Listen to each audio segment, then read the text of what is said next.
everyone, welcome to Poisonous People. Today we're going to be talking all about my head, especially what's going on up top. As you can see, I have a lot of gray growing in, and I have made the decision to grow out my gray hair. I actually made this decision several months ago, but the reason you haven't seen my gray roots is because I've been spraying my hair with a root spray. I've decided to ditch not just the dye, but the spray, and to just film au naturel. So you will be seeing this process as I'm filming my videos over the next several months. This is not a beauty channel. It's not a hairstyling channel.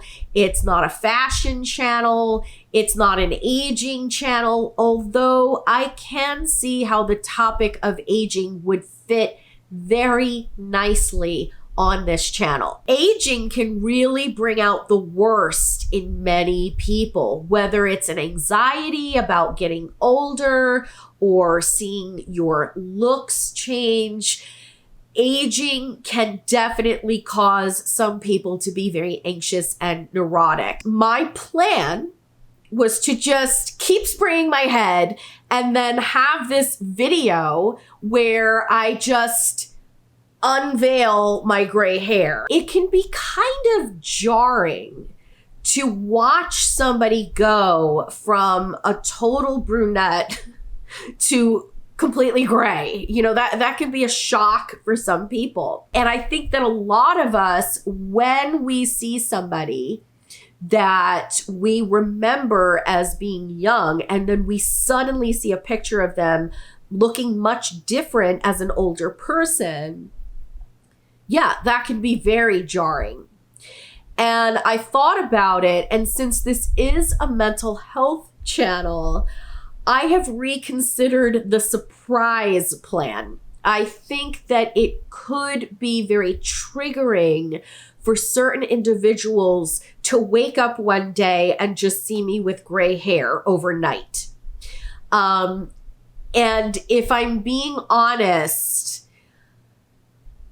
I, once upon a time, would have been one of those individuals. Between the ages of 13 and 19, I suffered from a very severe case of thanatophobia, which is a fancy $10 word for the fear of death. And this escalated into a hellish case of existential OCD. I don't struggle with it anymore. I don't have a problem with death or aging anymore. And I see my gray hair as a victory over that.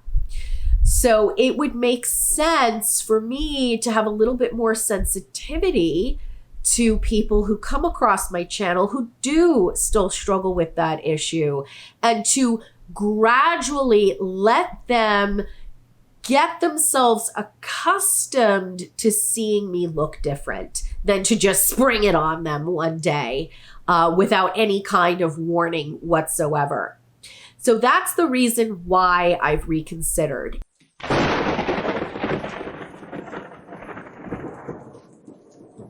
Okay, sorry about that. There was a big thunderstorm that rolled through here and I had to wait it out for a while. But I'm gonna try to pick up where I left off. So those are the reasons why I'm sharing this publicly. Why am I going gray at all? Why did I make this decision to do this? There's three reasons. I've got the practical, the professional, and the personal. Practically, it just makes a lot of sense. If you look at the blogs and websites out there that people have to help people make the transition to gray hair, they always list all the practical reasons, and I'm definitely checking off all those boxes. I'm saving a ton of money. I'm saving a load of time. My scalp is healthier. I like the way the natural hair feels compared to the processed hair. All of that stuff applies. Secondly, you have the professional reasons. I am somebody that has always presented as younger than I really am. It's a wonderful problem to have, especially as a female. Women like to look younger. We try to hold on to our youth for as long as possible. And that's fantastic in a social setting. But professionally, it's worked against me as a therapist. I'm going to be 50 in a little less than 6 months. And last month, I had a 29-year-old client tell me that she thought I was 34 years old, 15 years younger than I really am.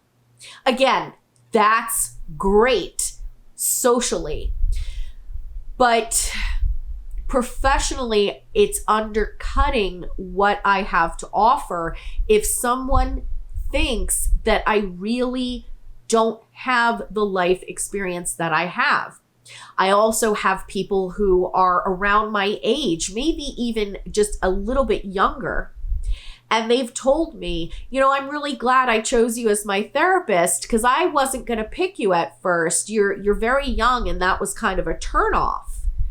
And then I have to tell them, I'm older than you, right? And it's always a shock. You can see the perception change when they find out my real age.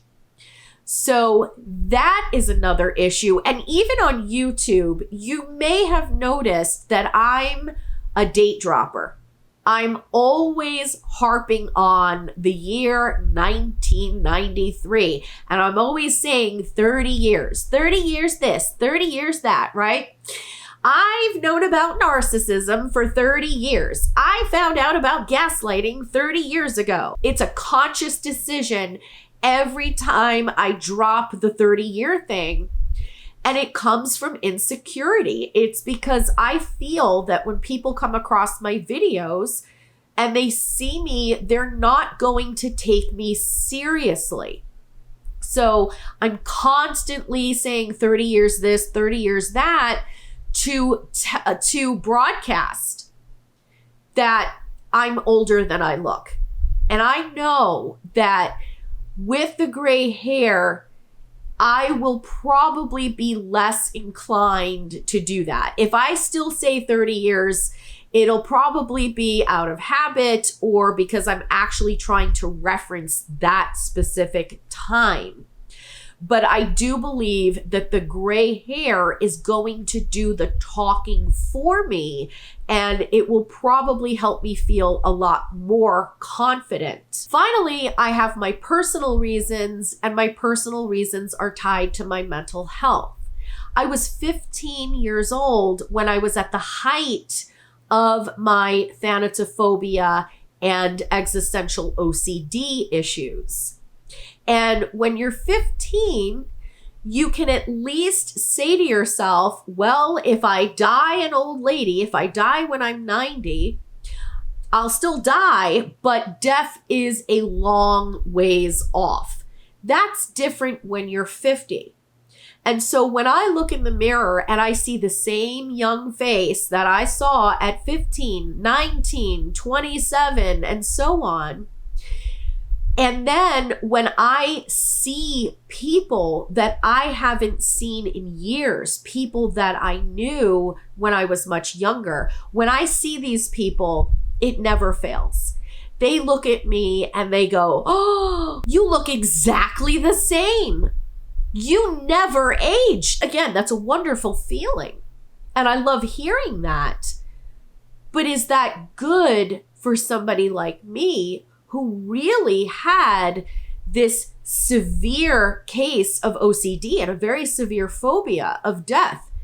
Is that helpful? What happens when I start to see the gray hair framing my whole face? Will I feel differently? I don't think so. But that's why, in a way, this is kind of a test. And if it does bother me, the beauty of this is that it is a type of exposure. So the gold standard for OCD treatment is something called exposure and response prevention. When I look in the mirror every day, I'm not just waking up and my whole head is gray. As I said, that could be traumatizing for some individuals. It would certainly shock me, but I have the luxury of looking in the mirror and slowly and gradually adjusting to seeing my appearance change. So it'll be very cool if I don't care. And so far I don't. So far, I think the gray hairs are pretty cool. I think they're really sparkly in the sunlight. They even kind of look like tinsel. So I love it, but will I feel differently when we see more of that and less of the brown? And if I do feel differently, well, like I said, it's a gradual change and it is a type of ERP. I shouldn't be the only one that's experiencing that gradual change. For those of you who struggle with these things, I'm going to share this exposure with you. So stay tuned for that, and we will see what happens from this point forward. I'm Jen Guerriero, and this is Poisonous People. Thanks for watching.